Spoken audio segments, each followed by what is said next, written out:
My name is Qasimah Boston, and I identify myself as an African mother, community activist, and I'm a public health professional with expertise in behavior science. If I think back to a global crisis, that was probably the murder of Martin Luther King and Malcolm X. And I was in high school then. My family responded first in shock and then in action in terms of the children putting us in various training classes, putting us in various political education classes, and ensuring that we were connected to community for community volunteerism and as to be involved in community work. I think the thing that stays with me and that I learned is the challenges of Africans born in America and the racism that exists, the danger that exists, the inequity that exists, the unfairness in the society in terms of Africans born in America our people. That experience and other experiences that impact us on a global realm taught me, and particularly then, taught me the importance of knowledge and being understanding and knowledgeable about our predicament as an African people, and being able to be prepared to speak out during those times, because oftentimes our voices are not heard, whether it's because of fear or whatever the reasons are. So it taught me to be able to be prepared to speak out and be prepared to care for myself and others during these times. I think oftentimes the communities that I work with, which are communities of color, primarily Africans born in America, a lot of times when the global crises happen, we are not prepared. And I don't blame us. I think a lot of the times we're not prepared because of the inequity. So we're working on that day-to-day kind of thing. But the key thing is that the knowledge piece is what we're not prepared for. And not knowing even puts us in a more critical situation during global crises. So I learned that knowing and seeking information and seeking the right information is very critical during global crises. And being able to speak out and share the truth that you know during global crises is really critical as well. So during those times of the killings of Malcolm X and Martin Luther King, the action that I took was collecting community voices and sharing them, similar to what you're doing, only then we had newspapers, newsletters, that kind of way, flyers. And I would share those voices of people that could provide some kind of direction for our people. And I would share the voices of not just the folks that could provide direction, but of the sentiments, the emotions of our people during global crises, because oftentimes those emotions are not shared. It helps us to come up with our solutions and craft our solutions based on that emotion, because when we do that, we have a better chance of succeeding. If we don't do that, then we're crafting our solutions, projects and programs and, our strategies based off of something that's not existing. You want to know and realize that you want to know how people are feeling, because that tells us what we need to do for the grassroots level people. First, you have to have a strong foundation in who you are, your culture, tradition, and ways. And I remember something that my dad told me as a young person. I didn't believe him, but now I find to be true. And he would tell me, baby, there's nothing new under the sun. And, for young people, you think everything is new. But what he was saying was that things have this kind of tendency to repeat itself. So, for example, we're in a global crisis right now with the COVID-19. And as a public health professional, of course, I'm involved in the response and I'm paying attention to what's going on with it and everything. And I'm hearing perspectives from all kinds of directions. And in the beginning of when the news hit the main population, when it hit, people were saying that it was a virus that did not impact Black people. Mm-hmm. And that was prevalent through the social media, through, all kinds of avenues. But that is not true. And so we find today that the inequity that existed before the virus hit, that was impacting people of color and causing health disparities, is still the same inequity that exists during this crisis. And it impacts people of color, particularly African Americans, at a higher proportion or rate than other folks. So when my father said that there's nothing new under the sun, and when you ask that question that you pose, is we have to go back into our history, recent history. You don't even have to go back far. You can go right to recent history and see what is the thing that drives the inequity, some people say disparity, in our society. And it's the same thing. It's structural racism. Mm-hmm. And because we haven't addressed it, it manifests in every crisis that happens in our society in the United States. So I say that when you don't solve a problem, it has a way of manifesting over and over and over, reoccurring over and over and over again. One of my areas of experience is food security, and so I'm working with regional folks in Florida to come up with ideas and solutions and actions to help communities of color have access to good food during this time. The other piece that I'm doing is education around COVID-19 prevention, and by using social media, by talking with young people and helping young people to understand it. And then the other thing is I'm involved in a national network of folks on the environmental justice level because it still is connected to these issues, because we find with COVID-19, people who have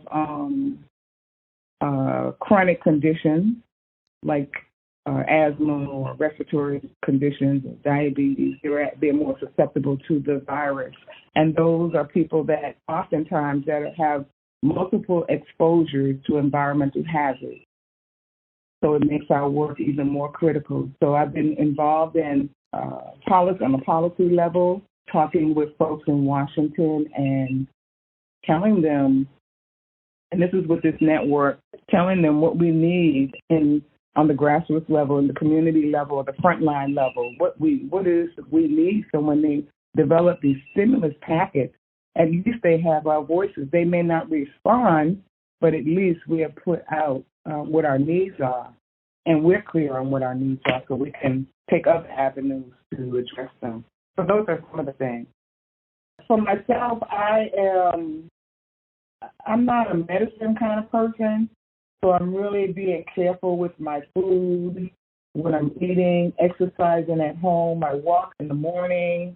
I meditate in the morning. I do some online meditation also with network people that I'm working with. And then I am social distancing myself because of my age. I'm in that vulnerable realm. And I know that it's important that I recognize that and act accordingly. So I am social distancing. So I'm not out in the streets a lot. I'm not traveling a lot at this time. But I am talking virtually a lot and involved in a lot of virtual meetings and that kind of thing. So that helps me in the social realm in terms of being connected to people.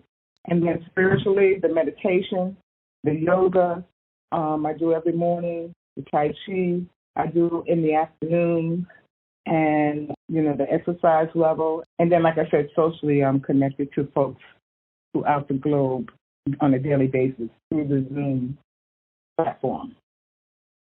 I think one of the important things is for young people, particularly during this particular time of pandemic, is for young people to really understand how the pandemic operates, so that their behaviors can be different. And when I'm talking to young people, I don't actually say it like that. I actually kind of tell them, well, you want to be careful of your coughing. You want to be careful of, who you're around and their vulnerability. Like if you know you're not going to social distance yourself, you don't want to be around the elders in your family, because I'll say it like that. I'll give them pointers, things that they can do. And that's one thing. If you're not going to change your behavior patterns in terms of socializing, you want to protect your elders and maybe not being around them as much or not being around them. You want to check your hygiene practices. You want to make sure your hands are clean, and, using the soap and water is good enough.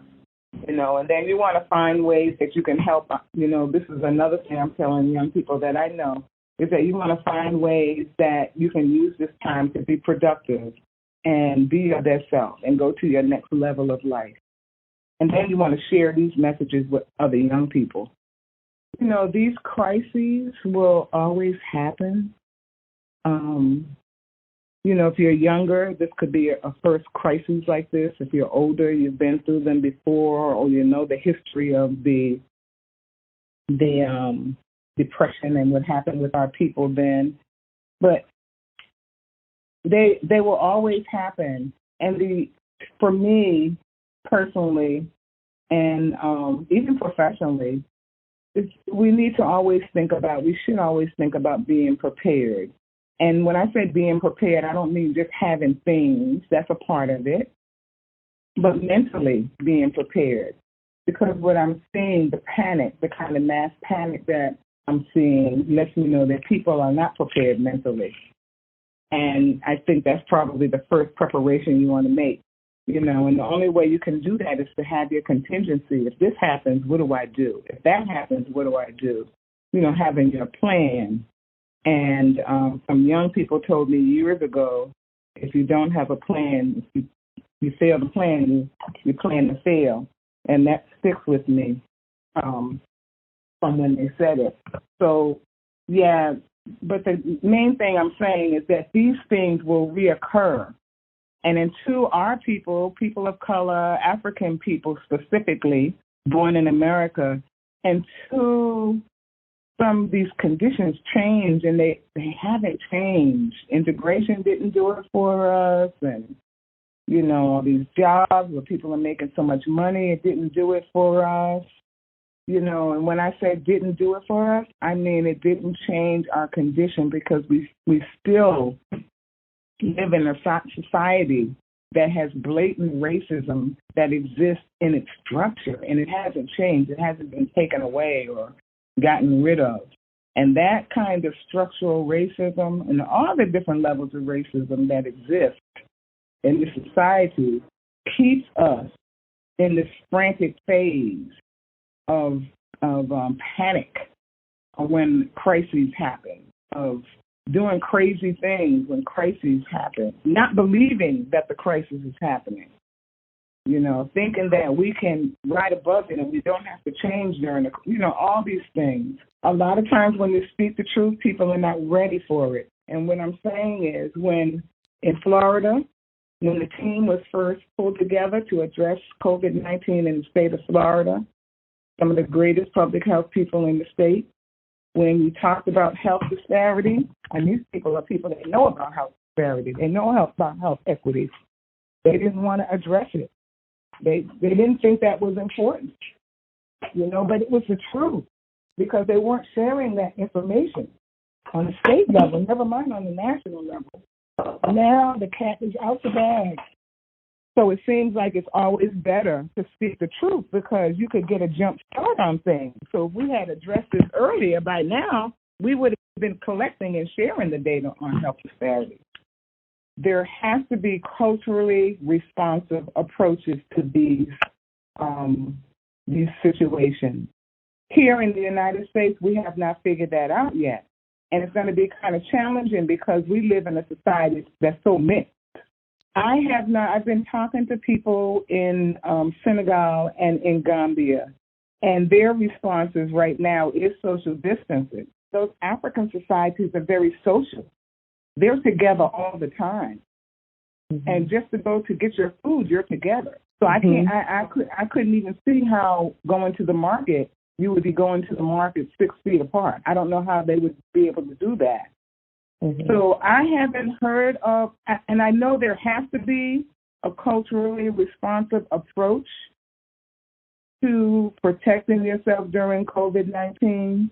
I have not heard it from any of my colleagues. I was talking with another colleague over in Washington University yesterday in St. Louis, and we were talking about the same topic, and he didn't share a culturally responsive approach with me yet that's different from what of social distancing. So I don't know of one yet.